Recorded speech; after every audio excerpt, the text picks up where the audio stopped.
રાજકોટ રાજ્ય સરકારના ખેડૂત વળતર પરિપત્ર સામે ખેડૂતોમાં ભારે વિરોધ। રાજકોટ કલેક્ટર મારફતે મુખ્યમંત્રીને પરિપત્ર રદ કરવા રજૂઆત કરાઈ। 200 વળતરના દાવા સામે ખેડૂતોને માત્ર 3% થી 30% વળતર મળતું હોવાનો આક્ષેપ। જમીન અને વીજ ટાવર લાઇનના જોખમ સામે ખેડૂત વિરોધી પરિપત્ર તાત્કાલિક રદ કરવા માંગ। અહેવાલ જતીન પરમાર।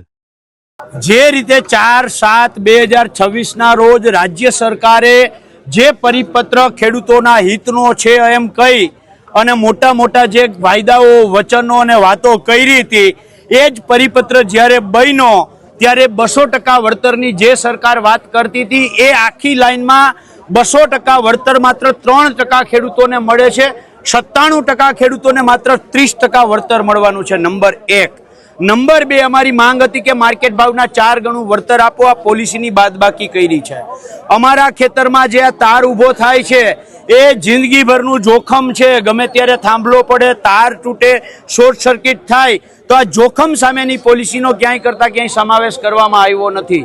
સરકારે જે પરિપત્ર કર્યો આ પરિપત્રમાં સરકારે વેલ્યુઅર નિમવાની વાત કરી તો આ વેલ્યુઅરોમાં પાછી એવી નક્કી કર્યું કે ડ્રો સિસ્ટમ થાય ને એમાંથી જે ઓછી કિંમત થાય એટલે ખેડૂત ઓટોમેટિકલી એમાંથી બહાર નીકળી જાય। ખેડૂતનો ક્યાંય કરતા ક્યાંય એમાં સમાવેશ થતો નથી। એનાથી આગળ જે વેલ્યુઅરો સરકારે લિસ્ટ આપ્યું છે આ વેલ્યુઅરો તમામ બિનખેતી જમીનની વેલ્યુ નક્કી કરવા માટેના છે। ખેતીની જમીનની વેલ્યુ નક્કી કરવા માટેનામાં એક પણ વેલ્યુઅર છે નહીં।